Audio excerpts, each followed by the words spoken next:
नमस्कार, स्वागत है आप सबका दिन भर की तमाम बड़ी और अहम खबरों के साथ। मैं हूं कवींद्र। शुरुआत हेडलाइन से। राज्यसभा में गतिरोध खत्म, सभापति एम वेंकैया नायडू की पहल का असर। अरुण जेटली ने कहा, मनमोहन सिंह और हामिद अंसारी की निष्ठा पर सवाल नहीं, कांग्रेस ने किया स्वागत।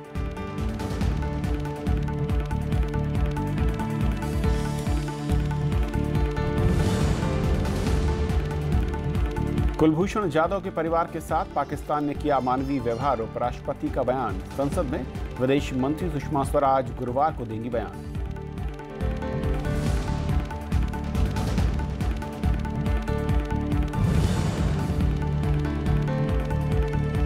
वृक्ष की श्रेणी से अलग होगा बांस, राज्यसभा से भी वन संशोधन विधेयक पारित। गैर वन क्षेत्र में कटाई और ढलाई के लिए नहीं लगेगा परमिट।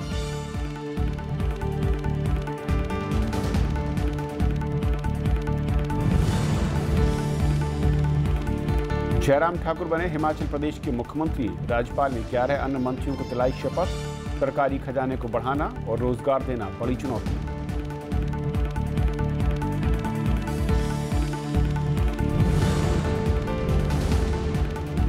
संयुक्त राष्ट्र ने बजट में $28.5 करोड़ की भारी कटौती की। अमेरिकी हिस्सेदारी कम होने का असर, यरूशलेम पर यूएन के रवैये से नाराज हैं ट्रंप।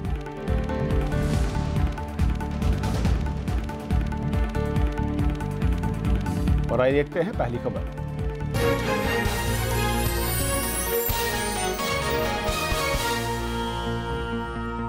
हिमाचल प्रदेश में बीजेपी की सरकार बन गई है। शपथ के साथ ही जयराम ठाकुर ने मुख्यमंत्री पद की कमान संभाल ली। उनके मंत्रिपरिषद में 11 अन्य मंत्रियों को शामिल किया गया है। जयराम ठाकुर ने मंत्रिपरिषद में 6 नए चेहरों को शामिल किया है। वो हिमाचल के 14वें मुख्यमंत्री हैं। शपथ ग्रहण समारोह में प्रधानमंत्री नरेंद्र मोदी, बीजेपी के राष्ट्रीय अध्यक्ष अमित शाह और कई अन्य केंद्रीय मंत्री भी शामिल हुए। जयराम ठाकुर हिमाचल प्रदेश के मुख्यमंत्री बन गए हैं। शिमला में राज्यपाल आचार्य देवव्रत ने उन्हें पद और गोपनीयता की शपथ दिलाई। ईश्वर की शपथ लेता हूं कि मैं विधि द्वारा स्थापित भारत के संविधान के प्रति सच्ची श्रद्धा और निष्ठा रखूंगा। प्रधानमंत्री नरेंद्र मोदी, बीजेपी के वरिष्ठ नेता लालकृष्ण आडवाणी, पार्टी के राष्ट्रीय अध्यक्ष अमित शाह और कई अन्य केंद्रीय मंत्री भी शपथ ग्रहण समारोह में उपस्थित रहे। राज्यपाल ने जयराम ठाकुर के अलावा 11 मंत्रियों को भी शपथ दिलाई। मोहिंदर सिंह, कृष्ण कपूर, सुरेश भारद्वाज, अनिल शर्मा, सरवीन चौधरी के अलावा रामलाल मारकंडा, विपिन परमार, वीरेंद्र कंवर, गोविंद सिंह ठाकुर, राजीव सैजल और विक्रम सिंह को मंत्री बनाया गया है। जयराम ठाकुर की कैबिनेट में सरवीन चौधरी एकमात्र महिला चेहरा हैं। भारत के संविधान के प्रति सच्ची श्रद्धा और निष्ठा रखूंगी। प्रधानमंत्री नरेंद्र मोदी ने भरोसा जताया है कि हिमाचल में बीजेपी की सरकार जन अपेक्षाओं को पूरा करने के लिए कड़ी मेहनत करेगी। उन्होंने ट्वीट कर मुख्यमंत्री बनने पर जयराम ठाकुर को बधाई दी। हिमाचल में सत्ता वापसी पर बीजेपी नेताओं ने भी खुशी जताई है। हालांकि जयराम ठाकुर के सामने चुनौतियां भी कई हैं। सरकारी खजाने को भरने के साथ ही लोगों से किए गए वादों पर खरा उतरना उनकी सबसे बड़ी चुनौती होगी। इनमें कानून व्यवस्था को दुरुस्त करना और पर्यटन के जरिए रोजगार के मौके बढ़ाना शामिल है। मुख्यमंत्री और 11 अन्य मंत्रियों के शपथ के साथ ही हिमाचल में 12 सदस्यीय कैबिनेट की संख्या पूरी हो गई है। 2 अन्य विधायकों को विधानसभा अध्यक्ष और उपाध्यक्ष बनाया गया है। हिमाचल प्रदेश विधानसभा के नए अध्यक्ष राजीव बिंदल होंगे। जयराम ठाकुर मंडी की सेराज विधानसभा सीट से 5वीं बार विधायक बने हैं। जयराम ठाकुर प्रदेश के दूसरे सबसे बड़े जिले मंडी से मुख्यमंत्री बनने वाले दूसरे व्यक्ति हैं। वे राज्य के 14वें मुख्यमंत्री और प्रदेश में इस पद पर आसीन होने वाले 6ठे शख्स हैं। इस बार के विधानसभा चुनाव में बीजेपी 68 में से 44 सीटों पर जीत हासिल कर सत्ता में वापसी करने में कामयाब हुई। Bureau report, Rajya Sabha TV. और हिमाचल में जयराम ठाकुर के सामने क्या बड़ी चुनौतियां होंगी और किस तरह की मुश्किलें होंगी, इस पर और बातचीत करने के लिए हमारे साथ हैं Chetan Chauhan, deputy national affair editor हैं हिंदुस्तान टाइम्स से और हिमाचल से आते हैं। चेतन, स्वागत है आपका। जिस तरीके से सत्ता परिवर्तन मैं कहूँ कि हिमाचल की एक परंपरा सी बन गई है, लेकिन जयराम ठाकुर को अचानक मुख्यमंत्री पद मिला और उन्हें शपथ ली है। सबसे अहम क्या देखता है? डेवलपमेंट को लेकर एक बड़ा फैक्टर होगा आगे की अगर दिशा के हिसाब से देखा जाए, या फिर कुछ और दूसरी चीज़ें हैं, वो इलाके कहा जा रहा है, कुछ ऐसे इलाके भी हैं जहाँ पर अब तक फोकस नहीं रहा है, क्या उधर कुछ ध्यान होगा? सबसे बड़ी चुनौती है कि जो बदलाव 5 साल में होता है उससे एक चीज़ स्पष्ट होती है कि हिमाचल के लोग बहुत डिमांडिंग है, क्योंकि 5 साल में जो भी सरकार रहती है उनके एस्पिरेशंस को मीट नहीं कर पाती है। तो जयराम ठाकुर के लिए सबसे बड़ा चैलेंज ये है कि उनको लोगों के एस्पिरेशंस को मीट करना है। हिमाचल लोकसभा में सिर्फ 4 सीटें हैं, बट एरिया बहुत बड़ा है, बहुत बड़े बड़े डिस्ट्रिक्ट हैं, जैसे ट्राइबल, लाहौल स्पीति, किन्नौर बहुत ही बड़े डिस्ट्रिक्ट हैं। उसके अलावा कांगड़ा बहुत बड़ा डिस्ट्रिक्ट है, इसमें काफ़ी जनसंख्या रहती है। दूसरा, टूरिज़्म एक जॉब प्रोवाइड करता है, बट टूरिज़्म लिमिटेड एरियाज़ में करता है। आप 3-4 हिल सेंटर्स के अलावा, हिल स्टेशन के अलावा जॉब क्रिएट नहीं करता। तो बाकी जगहों पे जॉब क्रिएशन सबसे बड़ा चैलेंज रहेगा। शिमला के अलावा और नए क्षेत्र डेवलप करना है हिमाचल में, जहाँ पे लोगों को नौकरी मिले, सेंटर्स बने, उस तरह का डेवलपमेंट देखा जाएगा। दूसरा एक जो है इंफ्रास्ट्रक्चर, हिल स्टेट है, रोड का, कनेक्टिविटी का बहुत बड़ा इशू रहा है। आप किसी भी हिमाचल में कहीं भी चले जाइए, उनका डिमांड रहता है रोड कंस्ट्रक्शन का, उसमें इम्प्रूवमेंट का, और सारा इकोनॉमी हिमाचल का सड़कों की वजह से चलता है। और रोड इम्प्रूवमेंट का उनका सबसे बड़ा चैलेंज रहेगा, रोड एग्जिस्टिंग रोड नहीं, नई सड़कें बनाना, 2 लेन को 4 लेन करना, बड़ी सड़कें बनाना। और तीसरा मुझे लगता है जो सबसे बड़ा चैलेंज उनको है फिस्कल मैनेजमेंट। हिमाचल की मने पैसे के हिसाब से स्थिति है बजट की, वो बहुत बुरी है। हिमाचल 70-80% जो अपना पैसा है वो सैलरी में चला जाता है, तो डेवलपमेंट के लिए उनके पास बहुत कम पैसा रहता है। तो रेवेन्यू कैसे जनरेट करेंगे जिससे लोग भी नाराज़ ना हों। और तीसरा है इंडस्ट्रीज़। हिमाचल को जब पहले टैक्स बेनिफिट दिया जाता था सेंट्रल गवर्नमेंट से, तब काफ़ी इंडस्ट्रीज़ वहाँ पे, जो चंडीगढ़ के आसपास के इलाके हैं, हाँ पंजाब के आसपास के इलाके हैं, वहाँ पे इंडस्ट्रीज़ आई थी। जब से वो टैक्स बेनिफिट बंद कर गया, इंडस्ट्रीज़ बंद करके चले गई हैं, तो उससे लोगों की नौकरी भी बहुत होगी गई है, जॉब भी नहीं हुआ, इकोनॉमिक लॉस भी हुआ है। तो उसको रिवाइव करना सबसे बड़ा चैलेंज है, क्योंकि केंद्र सरकार कहती है कि इस तरह का टैक्स बेनिफिट हम नहीं दे सकते, क्योंकि उसका दुरुपयोग हुआ है। तो और बीजेपी की अगर अंदर बात करूँ, क्योंकि मैं नाम देख रहा था जो मंत्रिपरिषद में लोग शामिल हुए हैं, क्या लगता है कास्ट फैक्टर यहाँ पर सबका ध्यान रखा गया है, या उन इलाकों को भी तरजीह मिली है जो अब तक शायद उपेक्षित रहे हैं? कुछ ऐसे इसमें अगर आप उनका मंत्रिमंडल देखिए, 2 चीज़ें स्पष्ट है कि बीजेपी ने कोशिश किया है कि आने वाले सालों के लिए एक लीडरशिप डेवलप की जाए। जयराम ठाकुर खुद 52 वर्ष के हैं, उनकी कैबिनेट की एवरेज एज जो है 55 है। उन्होंने सीनियर लोग जो हैं उनको भी अकोमोडेट करने की कोशिश की है, जो वेटरन हैं बीजेपी के, और अलग अलग ग्रुप के लोगों को, जैसे शांता कुमार जी के ग्रुप के लोग हैं, प्रेम कुमार धूमल के ग्रुप के लोग हैं, उनको भी कुछ अकोमोडेट करने की कोशिश की है। और उसके बाद ज़िलों में देखिए, हमेशा से कांगड़ा और शिमला को डोमिनेंस मिलता रहा है। हाँ, इस बार थोड़ा मंडी को डोमिनेंस मिला है, क्योंकि मंडी से वो खुद भी हैं और एक senior cabinet minister Mahendra Singh भी मंडी से ही हैं। तो उसके अलावा कुछ डिस्ट्रिक्ट अनरिप्रेजेंटेड भी रहे हैं, पर उन्होंने अपर हिमाचल, लोअर हिमाचल के बीच में बैलेंस स्ट्राइक करने की कोशिश की है। और जाति के हिसाब से भी उन्होंने ब्राह्मण, राजपूत, ओबीसी, एससी का भी एक बैलेंस स्ट्राइक करने की कोशिश की है। बट सबसे बड़ा मुझे जो मैसेज इससे है कि उन्होंने आने वाले सालों के लिए एक अपनी टीम बनाने की कोशिश की है, एक लीडरशिप नई बीजेपी को देने की कोशिश की है, क्योंकि ये इलेक्शन हिमाचल में न्यू लीडरशिप का था, कांग्रेस के लिए भी, बीजेपी के लिए भी। बीजेपी ने तो नई न्यू लीडरशिप आई है, पर कांग्रेस में अभी उस तरह का न्यू लीडरशिप दिख नहीं रही। हो सकता है कि शनिवार को या कल राहुल गांधी जा रहे हैं, तो उसके बाद कुछ न्यू लीडरशिप का मैसेज कांग्रेस के लिए भी आए।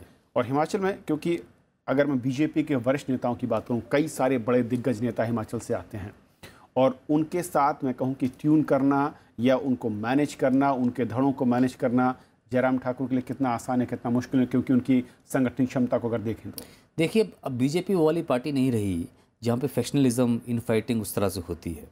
अब बीजेपी में अगर प्रधानमंत्री या नेशनल प्रेसिडेंट अमित शाह का आशीर्वाद है तो कोई डिसिडेंस इतना होगा नहीं।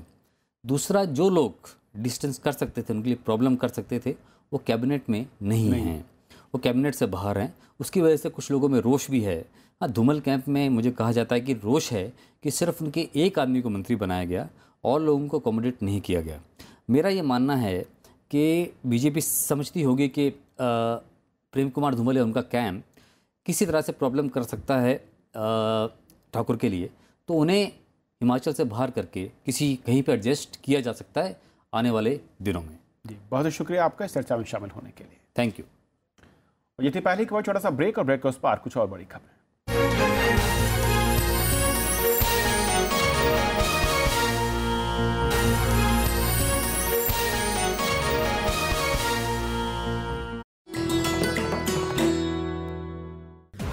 MC मैरी कॉम सफलतम भारतीय महिला मुक्केबाज, विश्व चैंपियनशिप में 5 स्वर्ण और 1 रजत, लंदन ओलंपिक्स में कांस्य और एशियन गेम्स में कांस्य पदक विजेता।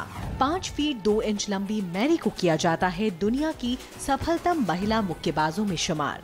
खेलों में वरिष्ठ योगदान के लिए उन्हें मिले हैं पद्म भूषण, अर्जुन अवार्ड और राजीव गांधी खेल रत्न पुरस्कार।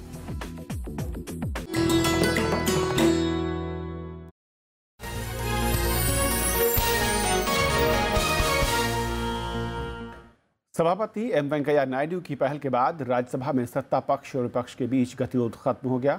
गुजरात चुनाव के दौरान पूर्व प्रधानमंत्री मनमोहन सिंह पर टिप्पणी को लेकर सदन के नेता अरुण जेटली ने आज सफाई दी। उन्होंने कहा कि प्रधानमंत्री नरेंद्र मोदी ने कभी भी पूर्व प्रधानमंत्री मनमोहन सिंह और पूर्व उपराष्ट्रपति हामिद अंसारी की देश के प्रति निष्ठा पर सवाल नहीं उठाए।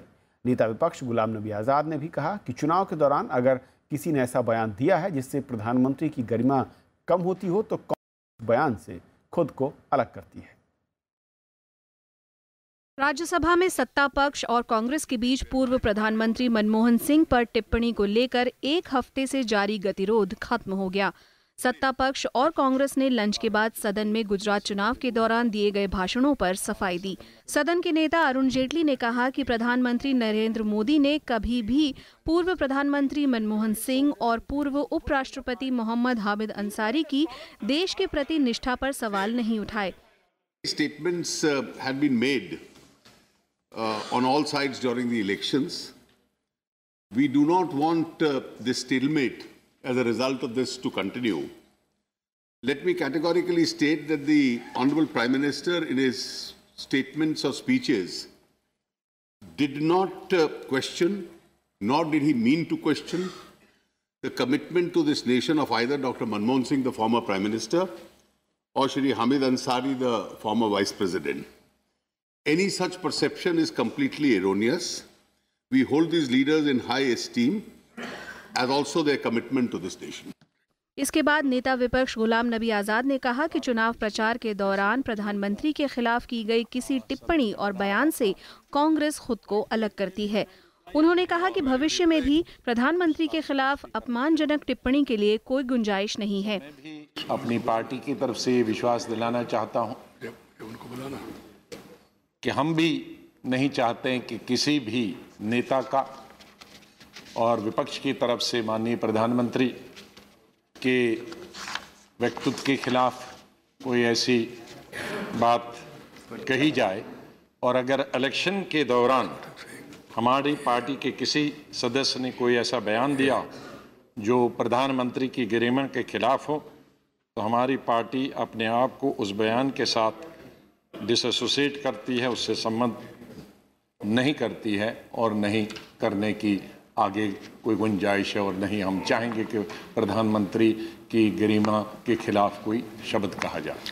सभापति एम वेंकैया नायडू ने दोनों पक्षों को बैठक कर इस मामले का निदान निकालने की सलाह दी थी ताकि सदन की कार्यवाही सुचारू रूप से चल सके। कृति मिश्रा, राज्यसभा टीवी। इससे पहले केंद्रीय मंत्री अनंत कुमार हेगड़े के संविधान को लेकर टिप्पणी पर बुधवार को राज्यसभा में शून्यकाल और प्रश्नकाल की कार्यवाही बाधित रही। विपक्ष ने मंत्री को पद से हटाने की मांग करते हुए सदन में अवरोध किया। वहीं सरकार ने अनंत कुमार हेगड़े के बयान से असहमति जताते हुए संविधान के प्रति प्रतिबद्धता जताई, तो लोकसभा में इस मामले में अवरोध के चलते कार्रवाई कई बार स्थगित करनी पड़ी। शून्यकाल की कार्यवाही शुरू होने पर बुधवार को विपक्षी दलों ने केंद्रीय मंत्री अनंत कुमार हेगड़े के संविधान को लेकर दिए बयान का मुद्दा उठाया। नेता विपक्ष गुलाम नबी आज़ाद ने मंत्री के बयान पर आपत्ति जताते हुए उनके इस्तीफे की मांग की। इस मिनिस्टर को, जिसे भारत के संविधान पे विश्वास नहीं है, मिनिस्टर रहने का कोई हक नहीं है। नियमों का हवाला देते हुए सभापति एम वेंकैया नायडू ने इस मुद्दे पर चर्चा की मांग को खारिज कर दिया। You have to give a notice and then the chairman has to admit it and then we can have discussion. I am saying first give notice. हालांकि सभापति ने विपक्षी दलों को सदन में अपनी बात रखने का मौका दिया। संविधान के मूल निर्देशों के खिलाफ बोले, क्या वो मंत्री रह सकता ओथ लेके? क्या वो एक सरकार का अंग हो सकता? Then whether a person holding the post of Minister of State in the cabinet, in the government, whether he has a right to denounce this preamble in public and whether he can continue as a minister of the government. That is the ruling. I want a ruling on that. वो बयान दे रहे हैं जो लोग secularism में believe करते हैं, उनको वो literally it is like abusing them, those who believe. Is it proper for a minister? So he should. संसदीय कार्य राज्य मंत्री विजय गोयल ने अनंत कुमार हेगड़े के बयान से असहमति जताई। उन्होंने कहा कि सरकार संविधान के प्रति प्रतिबद्ध है। संविधान के प्रति हमारी पूरी प्रतिबद्धता है और जो मंत्री ने जो बयान दिया उसके बारे में हमारी सहमति नहीं है। विपक्ष सरकार के जवाब से संतुष्ट नहीं हुआ और सदन में अवरोध जारी रहा। सभापति ने सदस्यों से सदन की कार्यवाही चलने देने की अपील की। Please, Naresh ji, Satish ji, बैठ जाइए. When the Parliament Affairs Minister says that the government do not agree with the statement made by the minister, that's the end of the story. अवरोध शांत नहीं होने पर सभापति ने कार्यवाही दोपहर 2 बजे तक स्थगित कर दी। You don't want to cross over? The House is adjourned till 2 p.m. Kriti Mishra, Rajya Sabha TV. Kulbhushan Jadhav मामले पर सुषमा स्वराज गुरुवार को संसद में सरकार का पक्ष रखेंगी। लोकसभा में विपक्षी दलों ने पाकिस्तान में कुलभूषण जाधव के परिवार के साथ बदसलूकी की निंदा की और पूरे मुद्दे पर सरकार से सफाई की मांग की। पाकिस्तान में कैद भारतीय नागरिक कुलभूषण जाधव का मामला बुधवार को लोकसभा में भी उठा। शिवसेना, कांग्रेस और तृणमूल कांग्रेस ने कुलभूषण जाधव के परिवार के साथ पाकिस्तान में दुर्व्यवहार की निंदा की। विदेश मंत्री सुषमा स्वराज ने कहा कि सरकार इस मसले पर गुरुवार को जवाब देगी। अध्यक्ष जी आपकी अनुमति लेकर कल इस गंभीर विषय पर मैं सदन में वक्तव्य दूंगी। लोकसभा में कांग्रेस के नेता मल्लिकार्जुन खड़गे ने सरकार से कुलभूषण जाधव को देश वापस मांग की। पाकिस्तान ने उनके पत्नी के साथ और उनके माताजी के साथ जो उनका बर्ताव था उसका हम खंडन करते हैं और हम ये चाहते हैं कि इसके बारे में चर्चा हो और उनकी जो समस्याएं हैं, उन्होंने जो बार बार पाकिस्तान वाले ये जो चीजें कर रही हैं, इसके बारे में हम सब लोग साथ हैं और उनको सुरक्षित साथ वापस लाने की कोशिश करना चाहिए। पाकिस्तान में कुलभूषण जाधव का परिवार के साथ, उनको माँ और बीबी के साथ पाकिस्तान ने जो बर्ताव किया, इसको पूरा निंदा होना चाहिए। एक हिंदू महिला को मंगलसूत्र उतारना, उसको जूते उतारना बहुत ही घटिया काम है। ये घटिया काम को पूरा निंदा होना चाहिए। मैं चाहता हूँ कि सुषमा जी विदेश मंत्री यहाँ पर मौजूद है, वो इस पर पूरा बयान दे। Our ADMK party also condemned the Pakistan attitude. Kulbhushan Yadav, how they treated is very condemnable thing, especially removing the Mangalsutra and everything is very insult to the Indian diplomacy. Therefore, I request Honorable Minister to take necessary action. सोमवार को मां और पत्नी ने पाकिस्तान विदेश मंत्रालय में कुलभूषण जाधव से मुलाकात की थी, लेकिन पाकिस्तान ने मुलाकात के लिए तय प्रक्रिया का पालन नहीं किया। मुलाकात के पहले उनकी मां और पत्नी के कपड़े बदलवा दिए गए और मंगलसूत्र, बिंदी भी उतरवा दिए गए। लौटते वक्त कुलभूषण जाधव की पत्नी के जूते भी वापस नहीं किए गए। मुलाकात के दौरान भारतीय उच्चायोग के अधिकारी को भी मौजूद नहीं रहने दिया गया। इसको लेकर भारत ने कड़ा विरोध जताया है। जूता नहीं देने पर पाकिस्तान ने कहा है कि उसमें कोई धातु की चीज होने की आशंका के चलते ऐसा किया गया है। पाकिस्तान के मुताबिक जूते को फॉरेंसिक जांच के लिए भेज दिया गया है। रविंद्र सिंह शौरान, राज्यसभा टीवी। उपराष्ट्रपति एम वेंकैया नायडू ने कुलभूषण जाधव के परिवार के साथ पाकिस्तान के रवैये की निंदा की है। उन्होंने पाकिस्तान के रवैये को अमानवीय बताया। उन्होंने कहा कि पाकिस्तानी अधिकारियों ने कुलभूषण जाधव की पत्नी का मंगलसूत्र तक उतरवाया। उपराष्ट्रपति ने दिल्ली में अमेरिका के हार्वर्ड, स्टैनफोर्ड और MIT के छात्रों और प्रोफेसरों से मुलाकात के दौरान ये बात कही। उपराष्ट्रपति ने इस मौके पर देश के संघीय ढांचे और संसदीय कार्यप्रणाली के बारे में विस्तार से बताया। साथ ही उन्होंने प्रेस की आज़ादी का भी जिक्र किया। The way they have treated Mr. Kulbhushan Yadav, who was arrested by them yesterday, they didn't allow his mother and the wife directly to talk to him. They put a glass screen between, and then they are using microphone. And then the mother was not allowed to speak in Marathi, that mother tongue. Then his wife's bangles and bindi and the Mangal Sutra is removed. In India, Mangal Sutra is very fine, very pious. The most inhuman treatment. But still we are engaging Pakistan in talks because we want peace. Rajya Sabha से आज भारतीय one संशोधन विधेयक 2017 को मंजूरी मिल गई। विधेयक में गैर वन भूमि में लगाए गए बांस को पेड़ के दायरे से छूट देने का प्रावधान है। पर्यावरण और वन मंत्री हर्षवर्धन ने विधेयक पर चर्चा का जवाब दिया। उन्होंने कहा कि इससे किसानों और वनवासियों को बड़े पैमाने पर फायदा होगा। वहीं आर्थिक उपयोग के लिए बांसों की कटाई और ढुलाई के लिए परमिट की जरूरत नहीं होगी। लोकसभा से इस विधेयक को पहले ही मंजूरी मिल चुकी है। The tribal and the other traditional forest dwellers will be highly benefited by getting the forest rights under the FRA. Removal of bamboo from this list was in great demand for this was in great demand for a long time. They will continue collecting bamboo from forest area. Therefore, there will be no impact of this amendment on tribals living in the forest. It should be clear to everyone. और इससे पहले चर्चा में हिस्सा लेते हुए कांग्रेस नेता और विपक्षी दलों ने आरोप लगाया कि सरकार किसानों की नहीं बल्कि व्यापारियों के हितों को तरजीह दे रही है। उन्होंने विधेयक के कई प्रावधानों पर भी सवाल खड़े किए थे। There was no urgency for the ordinance. The bulk of the bamboo, 94% of the bamboo, is in forest areas, not in non-forest areas. You are actually ignoring the forest areas. You are taking away what was given to the Gram Sabha. ऐसा काम करिए कि आने वाले समय में बांस, जंगल, जल, जमीन ये बची रहे। इसको उद्योगपति जो भूमाफिया हैं, वन माफिया हैं, इनसे बच सके उसके लिए कानून बनाइए। कानून जिन गरीबों की चीज अपनी है उन्हें वह चीज देने का अधिकार सुनिश्चित करता है।